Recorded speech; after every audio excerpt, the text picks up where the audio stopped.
James Baldwin, Another Country, pages 38 to 45.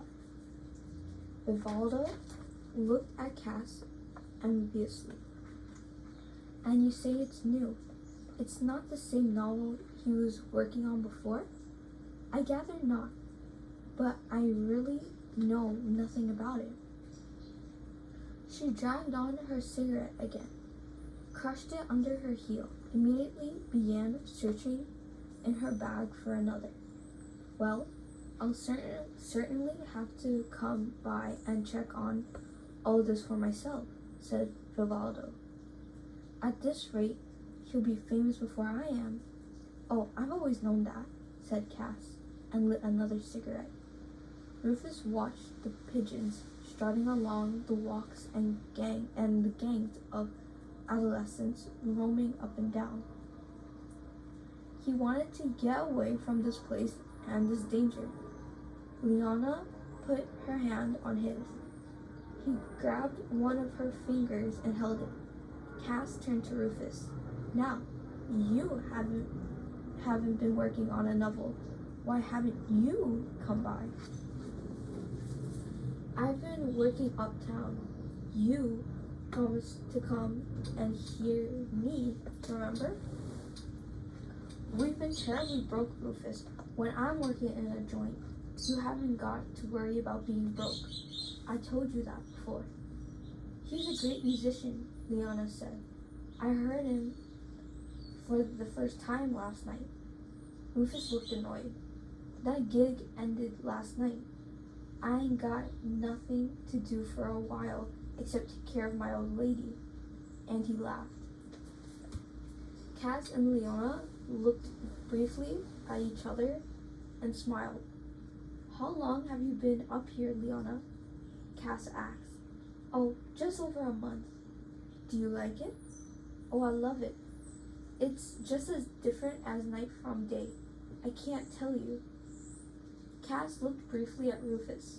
That's wonderful, she said gravely. I'm very glad for you. Yes, I can feel that, said Leona. You seem to be a very nice woman. Thank you, said Cass, and blushed. How are you going to take care of your old lady? Vivaldo asked, if you're not working. Oh, I got a couple of record dates coming up. Don't you worry about old Rufus, Vivaldo sighed. I'm worried about me. I'm in the wrong profession, or rather, I'm not in it. I mean, nobody wants to hear my story. Rufus looked at him. Don't let me start talking to you about my profession. Things are tough all over, said Vivaldo. Rufus looked out over the sun-filled park. Nobody ever has to take up a collection to bury managers or agents, Rufus said. But they keep sweeping musicians up and off the streets every day. Never mind, said Leona gently. They ain't never going to sweep you up off the streets. She put her hand on his head and stroked it. He reached up and took her hand away. There was a silence, and Cass rose. I hate to break this up, but I must go home. One of my neighbors took the kids to the zoo, but they're probably getting back by now. I better rescue Richard. How are your kids, Cass? Rufus asked. Much you care. It would serve you right if they'd forgotten all about you. They're fine. They got much more energy than their parents, Vivaldo said. I'm going to walk Cass home. What do you think you'll be doing later? He felt a dull fear and dull resentment, almost as though Vivaldo were deserting him. Oh, I don't know. Guess we'll go along home. I gotta go uptown later, Rufus, said Leona. I ain't got nothing to go to work in tomorrow. Cass held out her hand to Leona. It was nice meeting you. Make Rufus bring you by to see us one day." "Well, it was sure nice meeting you.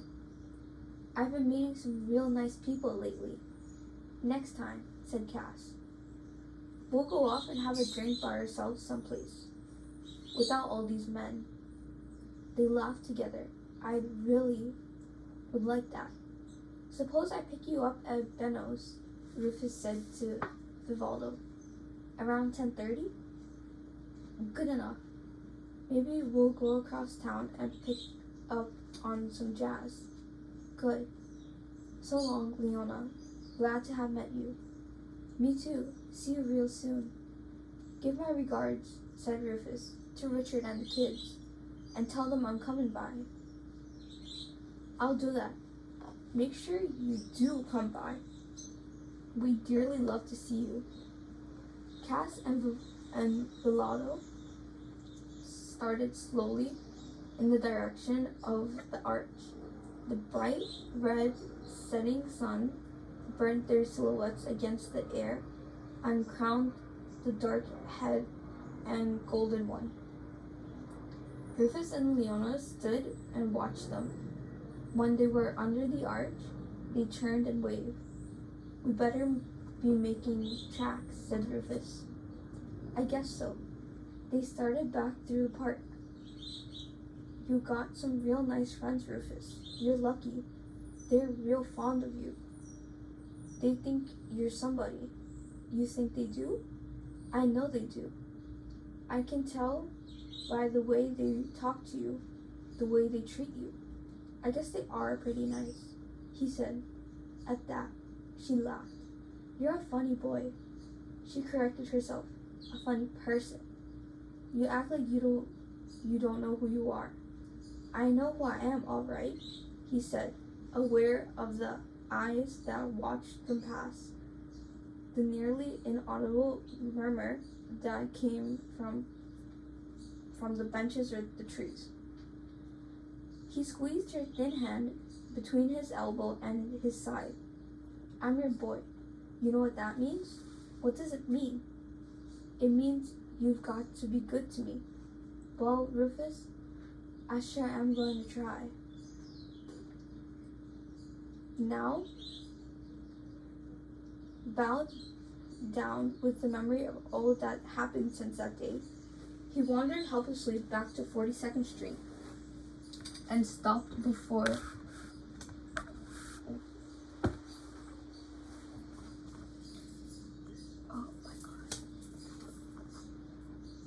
back to 42nd Street and stopped before the large bar and grill on the corner. Near him, just beyond the plate glass, stood the sandwich man behind his counter, the meat arrayed on the steam table beneath him.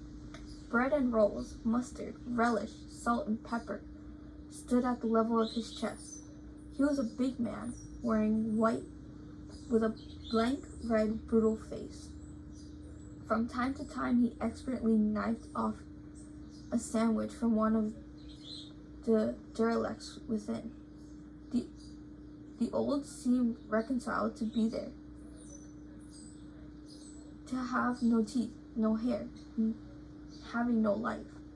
Some laughed together, the young, with dead eyes set in yellow faces, the slackness of their bodies making vivid the history of their degradation. They were the prey that was no longer hunted, though they were scarcely aware of this new condition and could not bear to leave the place where they had first been spoiled. And the hunters were there, far more assured and patient than the prey. In any of the world's cities, on a winter night, a boy can be bought for the price of a beer and the promise of warm blankets. Rufus shivered, his hand in his pockets, looking through the window and wondering what to do. He thought of walking to Harlem, but he was afraid of the police he would encounter in his passage through the city. He did not see how he could face his parents or his sister. When he had last seen Ida, he had told her that he and Leona were about to make it to Mexico, where, he said, people would leave them alone. But no one had heard from him since then. Now a big, rough-looking man, well-dressed, white, with black and gray hair, came out of the bar. He paused next to Rufus, looking up and down the street. Rufus did not move, though he wanted to. His mind began to race, painfully, and his empty stomach turned over. Once again, sweat broke out on his forehead. Something in him knew what was about to happen. Something in him died in the freezing second before the man walked over to him and said, "It's cold out here. Wouldn't you like to come in and have a drink with me?" I'd rather have a sandwich," Rufus muttered, and thought, "Well, you really hit the bottom now." "Well, you can have a sandwich too. There's no law that says you can't." Rufus looked up and down the street, then looked into the man's ice-cold, ice-white face. He reminded himself that he knew the score. He'd been around. Neither was the first time during his wanderings that he had consented to the bleakly physical exchange. And yet he felt he would never be able to endure the touch of this man. He entered the bar and grill. "What kind of sandwich would you like?" "Corned beef," Rufus whispered, "on rye." They watched while the meat was hacked off, slammed on bread, and placed on the counter. The man paid, and Rufus took his sandwich over to the bar. He felt everyone in this place knew what was going on, knew that Rufus was peddling in act.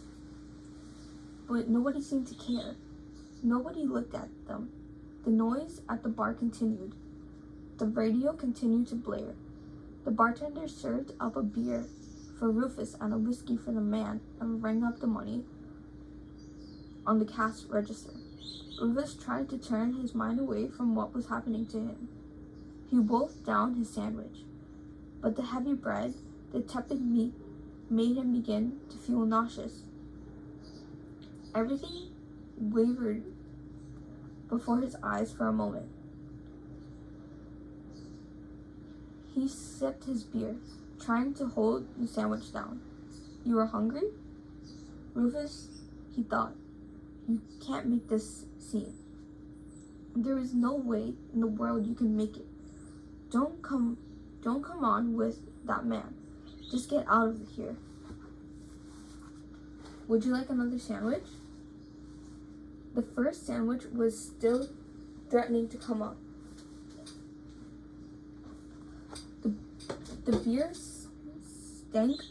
The bar stank of stale beer and piss and stale meat and unwashed bodies. Suddenly, he felt that he was going to cry. "No, thank you," he said. "I'm all right now." The man watched him for a moment. "Then have another beer." "No, thank you." But he leaned his head on the bar, trembling. "Hey!" Lights roared around his head. The whole bar lurched right in itself. Faces weaved around him. The music from the radio pounded in his skull. The man's face was very close to his. Hard eyes and a cruel nose, flabby, brutal lips. He smelled the man's odor and pulled away. "I'm all right. You almost blacked out there for a minute." The bartender watched them. "You better have a drink. Hey, Mac, give this kid a drink." "You sure he's all right?" "Yeah, he's all right. I know him. Give him a drink." The bartender filled a shot glass and placed it in front of Rufus. And Rufus stared in the gleaming cup, praying, "Lord, don't let it happen. Don't let me go home with this man. I've got so little left, Lord. Don't let me lose it all. Drink. It'll do you good. Then you could come on over to my place and get some sleep." He drank the whiskey, which first made him feel even sicker, then warmed him. He straightened up. "You live around here?" he asked the man. If you touch me, he thought, with these strange tears starting to boil over at any moment, I'll beat the living shit out of you. I don't want no more hands on me. No more, no more, no more. Not very far. 46th Street. They walked out of the bar, into the streets again. It's a lonely city, the man said as they walked. I'm lonely. Aren't you lonely too? Rufus said nothing. Maybe we can comfort each other for a night. Rufus watched the traffic lights, the black, nearly deserted streets, the silent black buildings, the deep shadows of doorways. Do you know what I mean? I'm not the boy you want, mister, he said at last, and suddenly remembered having said exactly these words to Eric long ago. How do you mean you're not the boy I want? And the man tried to laugh. Shouldn't I be the best judge of that? Rufus said. I don't have a thing to give you. I don't have nothing to give and nobody. Don't make me go through with this, please. They stopped on the silent avenue, facing each other. The man's eyes hardened and narrowed. Didn't you know what was going on back there? Rufus said. I was hungry. What are you anyway? Just a cock teaser? I was hungry, Rufus repeated. I was hungry.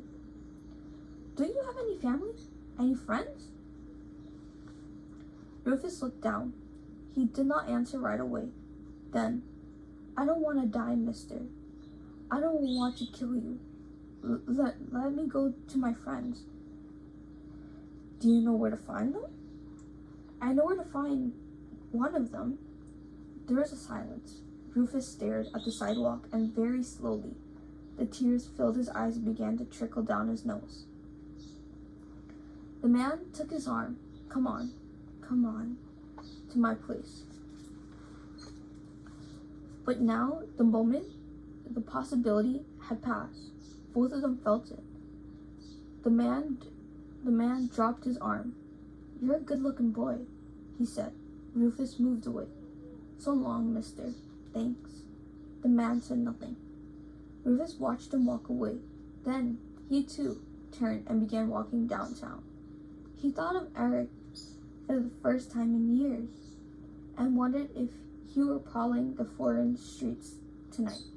He glimpsed for the first time the extent, the nature of Eric's loneliness and the danger in which this placed him, and wished that he had been nicer to him. Eric had always been very nice to Rufus. He had a pair of cufflinks made for Rufus's birthday. With the money which was to have bought his wedding rings, and this gift, this confession, delivered him into Rufus' hands. Rufus had despised him because he came from Alabama. Perhaps he had allowed Eric to make love to him in order to despise him more completely. Eric had finally understood this, and he had fled from Rufus all the way to Paris. But his stormy blue eyes, his bright red hair, his halting drawl, and all returned painfully to Rufus now. Go ahead and tell me, you ain't got to be afraid. And Eric hesitated. Rufus added, slyly, grinning, watching him. You act like a little girl or something. And even now, there was something heady, almost sweet in the memory of the ease which he had hand-led Eric, and lighted his confession. When Eric had finished speaking, he said slowly, I'm not the boy for you. I don't go that way. Eric had placed their hands together. He stared down at them, the red and brown. I know. He moved to the center of his room. But I can't help wishing you did. wishing you'd try. Then with a terrible effort, Rufus heard it in his voice, his breath.